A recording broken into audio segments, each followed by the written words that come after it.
Bonjour, c'est Daniel d'Alicia du blog La Forme et le Bien-être.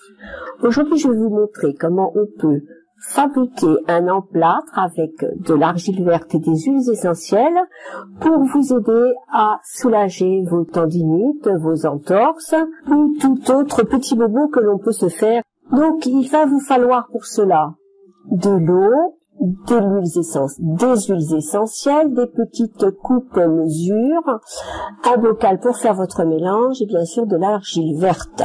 Normalement, les proportions, c'est 10 ml pour 5 à 6 gouttes d'huiles essentielles. Là, nous allons faire par 10, donc 10 centilitres, et nous allons mettre entre 50 et 60 petites gouttes d'huiles essentielles. Donc, je mesure 10 centilitres que je verse dans mon bocal.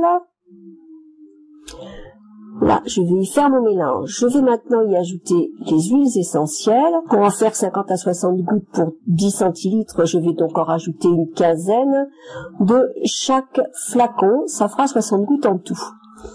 Donc là, on va faire 15 gouttes. Il faut être assez précis. Vous savez que les huiles essentielles peuvent être dangereuses. Là, donc, je viens de mettre l'eucalyptus. Nous allons mettre maintenant le géranium rosa, voilà, 15 gouttes, celui-là coule plus vite que l'autre. Faites bien attention à ne pas en mettre de trop. Je vais prendre ensuite la lavande aspic, et je vais en mettre aussi 15 gouttes. Vous verrez que c'est beaucoup plus efficace avec l'argile. L'argile verte a elle aussi des propriétés et mélangée avec les huiles essentielles, c'est d'une grande efficacité. Voilà. Maintenant, je mets le dernier. Ce sont les huiles essentielles de clous de girofle. Vous pouvez voir sur le côté les noms des huiles essentielles que vous pouvez rajouter. Voilà, j'ai terminé. Je vais maintenant bien mélanger.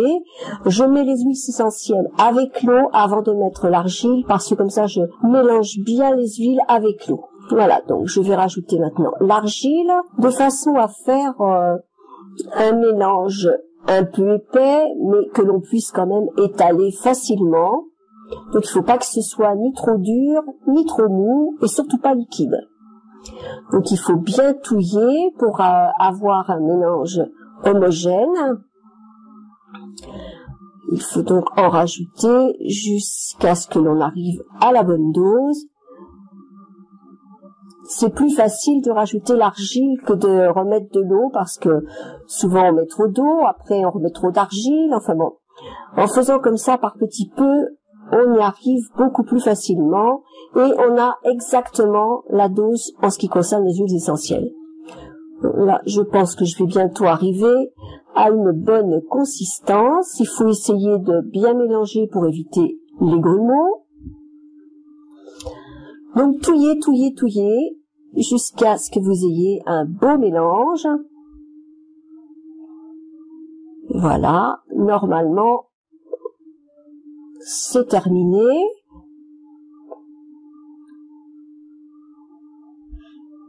Voilà, vous voyez, ça fait une belle pâte verte, couleur d'argile. Et c'est vraiment très efficace. Vous verrez, vous en serez content.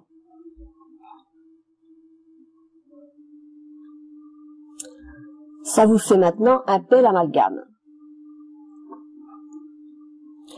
Maintenant, avec cet amalgame, vous allez vous faire des cataplasmes.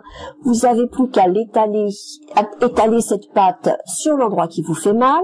Vous mettez par-dessus du film étirable afin que cela ne sèche pas pendant la nuit. Et vous rajoutez par-dessus une petite bande pour tenir le tout. Normalement, par exemple, pour une petite foulure, le lendemain, vous n'avez plus mal. Donc, c'est quand même très intéressant. Donc voilà, la journée, vous pouvez faire la même chose, mais avec une huile de support au lieu que ce soit de l'argile. À ce moment-là, vous faites avec de l'amande douce, de l'huile d'avocat, de l'huile de germe de blé, n'importe quelle huile qui soit vierge et pure. Et vous faites avec les mêmes huiles essentielles. et vous faites des massages au lieu de faire un cataplasme. Voilà, je vous souhaite une bonne journée et vous dis à bientôt pour une autre vidéo. Au revoir.